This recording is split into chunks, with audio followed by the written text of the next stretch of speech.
joining the Nonprofit Learning Lab for today's workshop. If you have any questions along the way for our presenters, you can type them into the GoToWebinar chat box, likely found on the right-hand side of your screen. If you have any tech questions, you can type them there as well. Without further ado, I will now hand it over to you, Andrea. Awesome. Hi, everybody. Hola todos. My name is Dr. Andrea Ortega, and this is a little bio about me, but I'm not going to read it. Essentially, I came to the United States when I was 8, so I am Colombian American, as I like to identify myself with. I have a PhD in public affairs with a focus in nonprofit management, and I ran a grassroots organization before turning into consulting, before going into the tech for good space.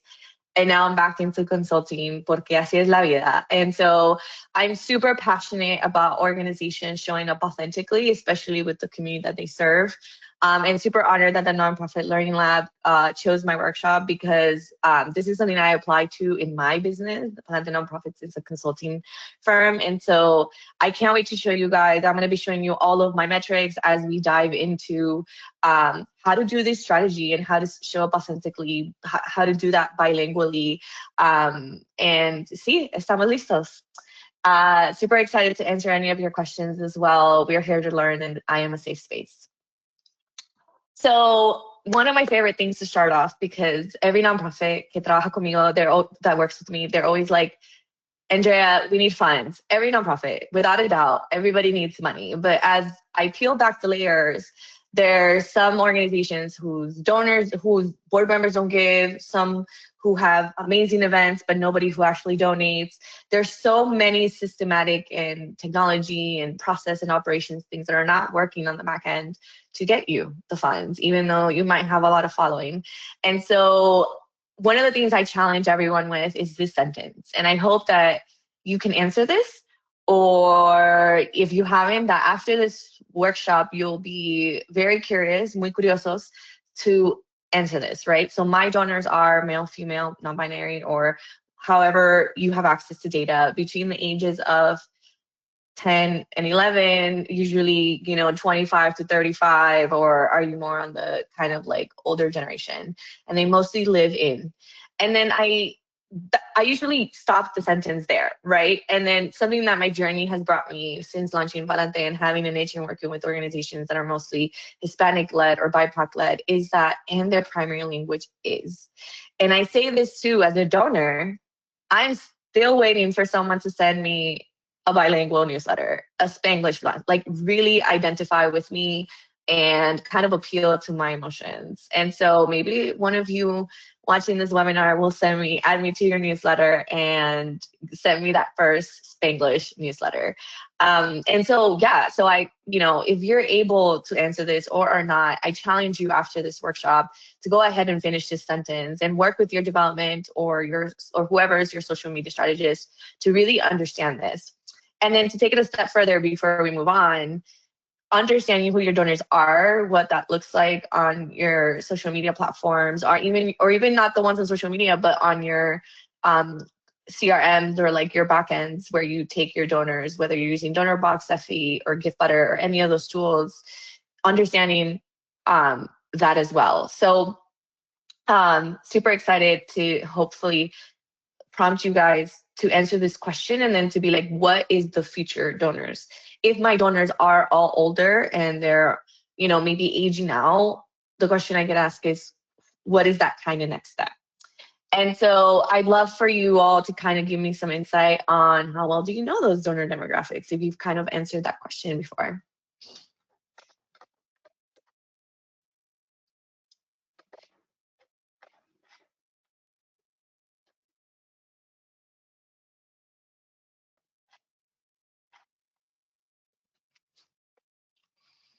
So excited to get to know all of you that are listening in.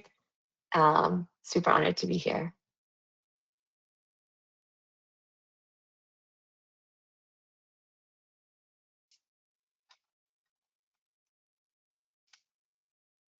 One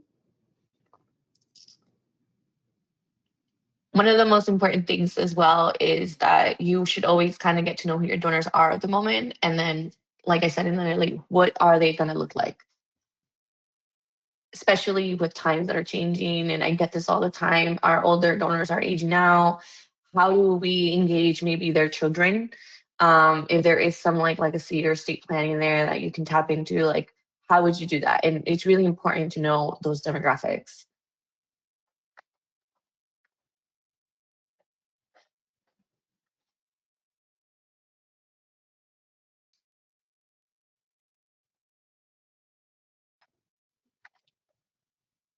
Mm-mm-mm. Let me know when you want me to release the results of the poll. We Yeah, are a minute 20 and 77% of attendees have voted. that's awesome. Let's do it. Let's see the Okay. 77% answered. Awesome. I love this. I have data and look at it regularly. I have some data, but rarely use it. I'm mostly going on gut instinct. And I honestly don't know. Yeah. I mean, so I see a little bit of, I have some data and rarely use it. And so I'm glad that a lot of you all know where to find it. So we're going to talk about how to implement some of that data for sure. But I challenge the rest of you to really take some time. And it doesn't take a long time to actually just, you know, go ahead and get to know who they are so that you can start planning around that messaging and also prepare for the future. So why language matters beyond translation. The other thing that we have to come is like, well, we don't especially if you are an organization that maybe caters the Latino community, but maybe your staff doesn't necessarily represent, or maybe they do. Obviously, I'm not here to say like get your first Spanish speaker and translate for you. There's actual like there's actual ethical ways to do this and to represent them. And so language matters beyond translation. And one of the examples here is, of course, we love some Bad Bunny. Debí tirar más fotos and all of the amazing things that he's done the past year for us to see ourselves in the screen. And I wanted to kind of show this example because it appealed to the audiences. It appealed to what we were feeling at the moment, how we longed for that unity, especially with everything going on right now. And one of the biggest things that people really love about Bad Bunny is that he did not sell out, right? They told him you should make English music to cross over, and he stayed true to what he represents, and that is he's the first and only Spanish speaker, and he wants to continue to represent that in his music and in the world stage. And so for nonprofits, I challenge you also to think about that. Who is the community that you're serving? What are your donors? Could you in your next newsletter simply add a question like, hey, we're looking to maybe add a newsletter in Spanish. Would you be interested? Is your primary language Spanish? Do you know somebody? You can definitely get some of this data in those kind of questions. And then maybe 20% would say, I would prefer a newsletter in Spanish. And then maybe it's enough for you to validate it, especially with so many tools out there now that are translating. Also being careful that yes, AI can translate, but you always want to make sure that you have someone from the community that you are paying for the translation, because there are words that don't translate exactly how they're feeling. And so we're going to talk a little bit about that. The other reason that I'm really passionate about this subject is that there's 62 million Spanish speakers in the U.S., right? It's not just immigrants. It's people, we learn it in schools. It's something that's taught. And so this makes the U.S. the second largest Spanish speaking country in the world, behind only Mexico. And so I think it's really important that if your organization is kind of ready to explore what are those new donor segments, that you take a look at how bilingualism, the role that it plays. And I know organizations who don't usually just use bilingual, they also incorporate Creole, especially here in Florida. I'm in Orlando. Hello. So, making sure that like people understand the community that they serve. And if there are some donors that maybe you get to know and you realize that they speak English and understand it, but their first language is Spanish, maybe you can appeal to that kind of emotion and that nostalgia to help maybe make that relationship stronger. And so the data shows it 56% are more likely to engage with content when it features someone from their identity group. This is specifically to Hispanics.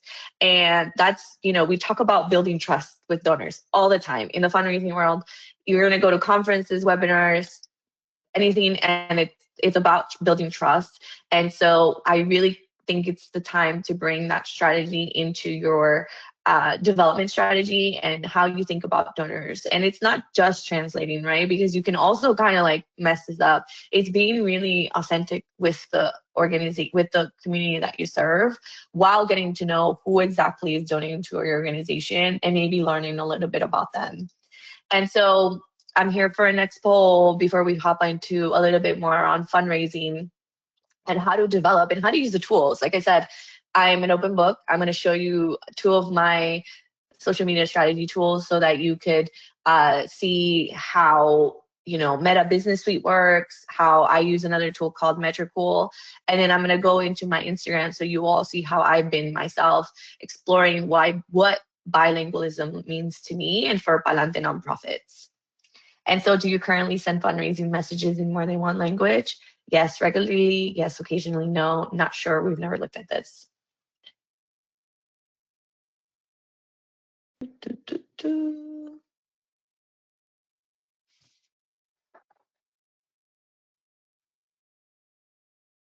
And I'm again, it's something that it's very personal to me because I think in English, but there are moments even when I'm feeling sad or angry, it's better for me to, or even excited, to communicate in Spanish. And I think it's really interesting as a Colombian American and coming at such a young age that I think in English, and I would say like my first language in everything I do is English, but yet the ways that I express myself and the ways that like, you know, my husband's name is David, but if I'm angry, I say David. So like, you know, like there's so much left to explore there when we talk about how to incorporate language and the language of the community into your fundraising messaging. So I'd love to know where we are in the poll.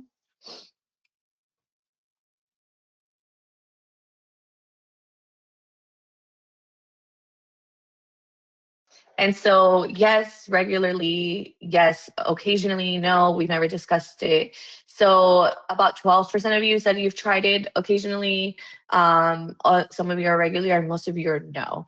And so again, if you're just starting out, definitely challenge you to, even in your next newsletter or next survey, to just be like, hey, would you be interested? Would you be interested to receive content in English and Spanish? And then you can see if it's worth segmenting and creating that even in the newsletter before you move on to like redo your whole social media strategy. For those of you who are doing it, I invite you to also start running A/B tests, which we're going to talk about at the end of this webinar. I'm going to show you a little bit about how to do that to see also like, is it English? Is it Spanglish? Is it Spanish? Or whatever language? Is it a mixture of both? And what is creating a bigger impact, not just in likes, but like actual, like that return of investment in your time and effort to build these campaigns. And so if there's anything, again, you start with that first sentence. What does your donor demographics look like now? Could we ask this in our next touch point with our donors? And then from there, you can make some oriented decision about where would you like to try to explore bilingualism first.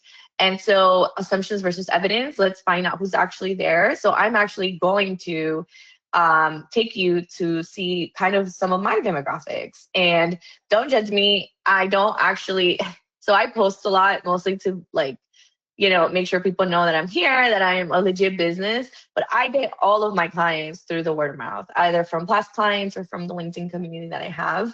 And so my Facebook, as you can see here, I'm on Meta Business Suite. And there's like a joke that in marketers, and if you're a marketer, that, you know, Mark Zuckerberg should use Meta Business Suite to see how terrible it is.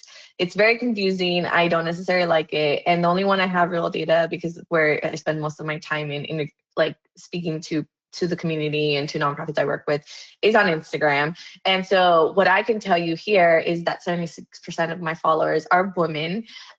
They're mostly located in New York, a little bit of Orlando, which makes sense. I go to New York a lot. I live in Orlando. And then, you know, I was also like super interested that like, yeah, my top 2 countries are from the United States and Colombia, because I am Colombian and I do a lot of workshops fully in Spanish. And then So, I understand kind of where I am, and there's several things that I could do with this information. My content's very girly, my colors, like I definitely tend to, probably appeal to women. So that's intentional. But like, okay, maybe my next strategy could be like, how can I make content that's more, that maybe reaches more men? And so, all of this data can be found on your Meta Business Suite. You would need to make sure that your accounts are obviously set to a business page. This is where you can manage and control anybody who uses all of your social media. And then this is one of the places where you could see it. I personally use Metricool. Meta Business Suite is just not a good UX UI tool for me, and I can actually this is I'm not sponsored or anything by Metricool. I literally love this tool because I can add my Google ads, my meta ads, my Google business profile, and my LinkedIn here in my posting to plan out my content. And one of the things I love is that, and I don't have data for Facebook because I have less than 100 followers. Again, I have close to 450 in my Instagram. And so one of the things you could see here as well is, oh my goodness. You could see here the demographics as well whenever it decides to show up. But it really, it also helps me see how my posts are performing over each tool, and as well as a summary overall. And so it does say the same thing, but I think this is a little bit more friendly. And then one of the other things I kind of wanted to show you that's important is that you could see here some of my content. It's actually in I might speak in English, but some of the biggest reels that have the most views, the captions are in Spanish. And so that's one of the ways that I've explored bilingualism in my content. And then as you could see, it had more views. The other thing too is that I was like, I really wanted to show you all this because this one had a significant, and when I went in there and I looked at the caption and even the video, it was because we tagged Candid. So this is one of my podcast presenters, and she went to Candid. And again, we spoke in English.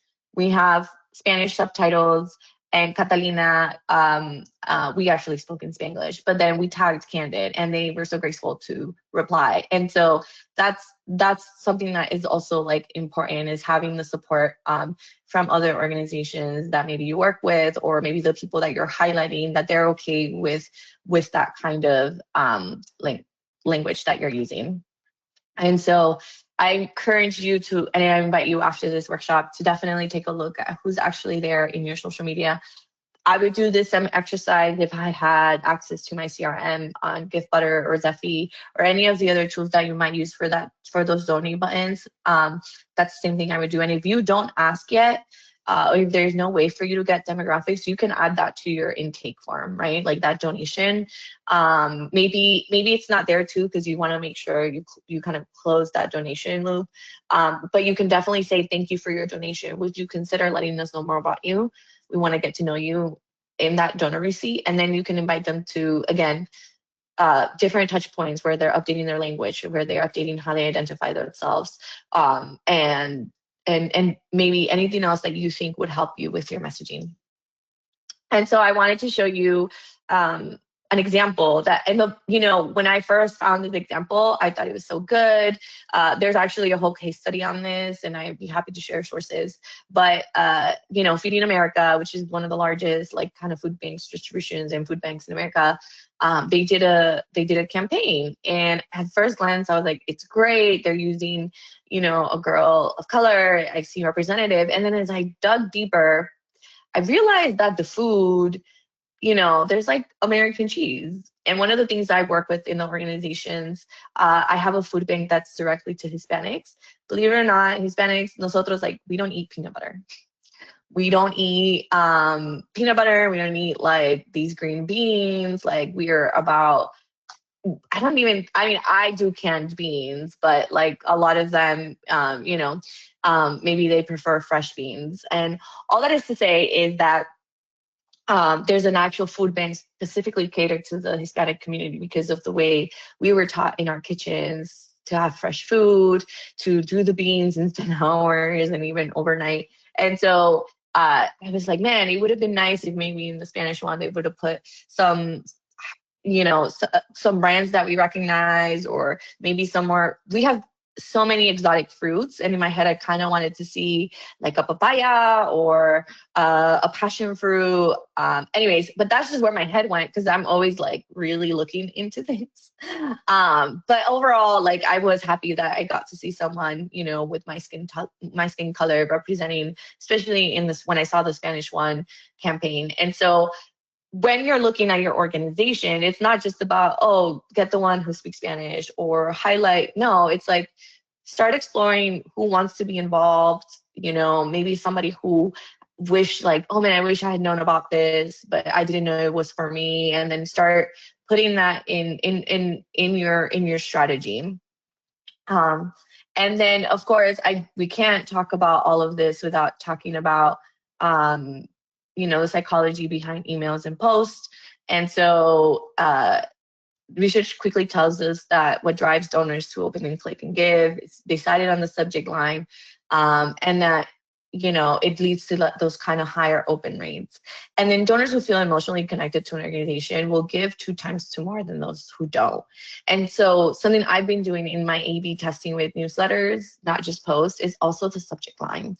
So I don't have enough in my newsletter to split between English and Spanish. I've been doing English with some like Spanish words. But I have been doing A/B testing with the subject line. What if I do like the subject line half in English and half in Spanish, and then just in English, and then I track the opens and then the clicks, right? And then what is happening afterwards? And so something that you can definitely do with any of the tools you use, whether it's MailChimp, whether it's what Constant Contact, or even using like any of the Get Butter, is running 2 campaigns with, if you have segmentation, then definitely do segmentation with the people that it belongs to. But if not, you could also just write up 2 campaigns and 2 subject lines and test them. And if you're starting this journey, or if you've already been doing it, like you don't have to do all the changes at the same time. You can do small changes. And so the other thing I want to talk about today is, like, in Spanish, donar or dar is a little different than donate, right? Even the connotation there is a little different. So definitely wanted to talk about that language matters. So make sure that you're using words that invite people. And maybe this applies to English too. This is just a very specific example. Like most organizations will use donate today, or join us, join the fight, things like that. But in Spanish, I think because it's such a romanticized language, I definitely think thinking outside of the box in how donate today, dona hoy, or donar hoy, or hoy dona, or something. Like that does not have the same effect as making it inviting and making it a statement, like sumate, right? Like that's like add yourself to the site. And so definitely that's something that you can test in your A/B testing in the Meta Business Suite. You can run ads. If you're never run an ad, or if you have, that you don't need a lot of money to run an ad. And I do consider that every organization should run an ad at any point, even if the budget is $20. And that's just because you can start to see like how are people responding, and where you can actually put that kind of efforts in. And so we're going to test now some of that bilingual messaging. We have like 4 minutes. I'm a huge fan of telenovelas growing up. So those were like Spanish soap operas. And I love, being a millennial, like I love when I see the memes and it's like, oh my God, that's so funny. I remember her. Growing up, it was like everything is so much more dramatic. And so I think getting to know your audience will help drive what kind of messaging you use and how you can reuse content. So again, this is an example of them, and I have another one.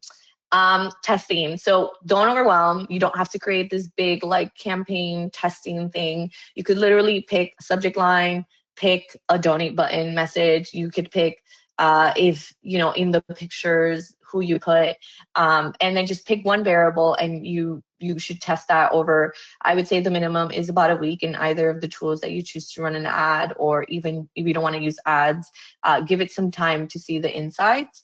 But definitely you can use, if you use any tools, make sure that you're speaking from the tone that you want to see. Again, this is an example of an English version and a Spanish version. Very similar in translation, but obviously the call to action, instead of using the direct translation, we kind of picked, we picked that the word sumate is going to go with what we're doing now. So we're going to continue to use that language. There's also like juntos, aquí estamos, so making people feel a part. And again, that feeling might apply to the English too, but because we're speaking specifically to bilingualism, you want to make sure that you're not doing a direct translation. And then here's some more kind of language, thanking them. Hispanics are really big on gracias, like we say for anything. And I think, not to call anybody out, so is every ethnicity, but like, I think for us, that word gracias really resonates with us. And so making sure that when we use the word impact loosely, that you're actually explaining what that impact means. For example, impact is used a lot in the philanthropy world, but it doesn't really translate to maybe the people who are reading that very first update, or like, just be clear, like get right to the story. If you're trying to share an outcome or something that happened that's really important, share it as a storyline. Make sure that you're using the words that really resonate with your readers. And so I want to talk about, before we get to the risk test, I also want to really highlight that likes are not really fundraising data. So we saw a little bit of like people watching and like the reels, but like, you need to go deeper into your click-throughs, replies, and donation conversions. And so again, if you're going to run an ad with a donate button, it's not just like, oh, how many clicked? Then go back and compare how many actually donated. And then from there, you'll be able to be like, oh, wow, this is the campaign that we should run the next 2 months, and invest a little bit because we're getting 2 times the return. And so don't just focus on likes, really dig deeper at what's happening after the like. And then this is the last slide before I show you guys a little bit of A/B testing, but I really wanted to highlight, in the past, not just in Hispanics or kind of BIPOC-led campaigns, I have seen that, we've seen it. We remember philanthropy in the 90s, where it was a really sad African child saying save Africa, or like almost starving. And we've seen through the last couple of years a shift in the way that we present people to help break those stereotypes. Again, you do not have to show trauma to identify with your donors. That is something that should not be weaponized. And so I want to make sure that when everybody is trying the new things, that you're not just showing, like, yes, we are farm workers and we are, we Hispanic, we are farm workers, we are people, but we're also people with degrees. We're also people that serve in the government, that have public roles. So just make sure that you are not just presenting one side of the array of spectrum that your community serves, as well as that the community, the donors that give to you, because they're gonna learn to trust you because of that. And so I have 1 minute. So I did want to show you quickly where the A/B testing lives on Meta's Business Suite. And so you can definitely come in here and run your ads, and then you could see here on the left, you could do A/B testing. Oh my goodness, I lost it. Sorry, if you click content, and then you can actually see here on the A/B test. I haven't run one specifically here. I do a lot of my marketing with my clients. Again, my Palante Nonprofits account is not one that I really use to do this. But here is where you can create those A/B tests with the version A, version B.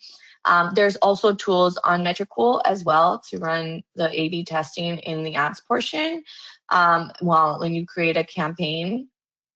And then, yeah, that's where you can design any of them. Again, pick one variable and run with it.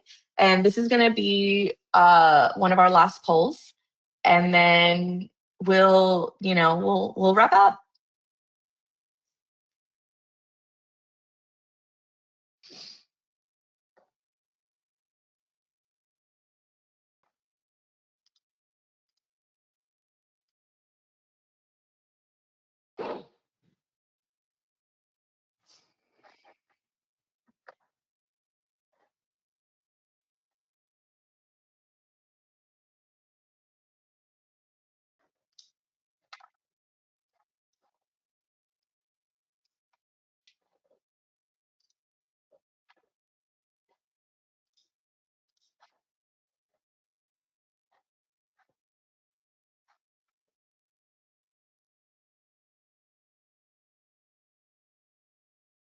We're at 68% voted. Do you want me to keep it open a little longer? Yes. Or the results?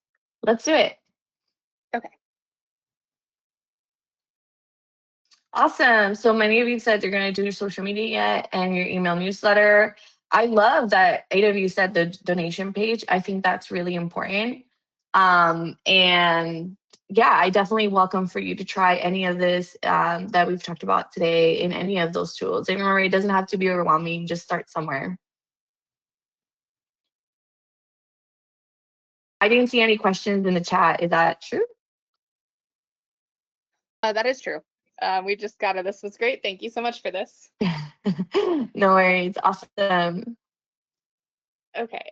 I'm gonna drop something in the chat and give our closing statement. Andrea, do you have any last words that you'd like to share with our participants?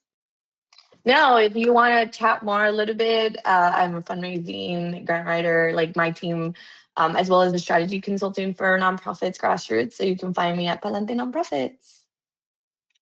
Awesome. Thank you. Thank you so much, Andrea. This workshop has now come to a close. If you're interested in receiving the recording materials from today's workshop, you can download them on the bottom of our free webinar page or email us at program@nonprofitlearninglab.org. Thank you so much for participating. And again, thank you, Andrea, for educating our community. Okay, bye everyone.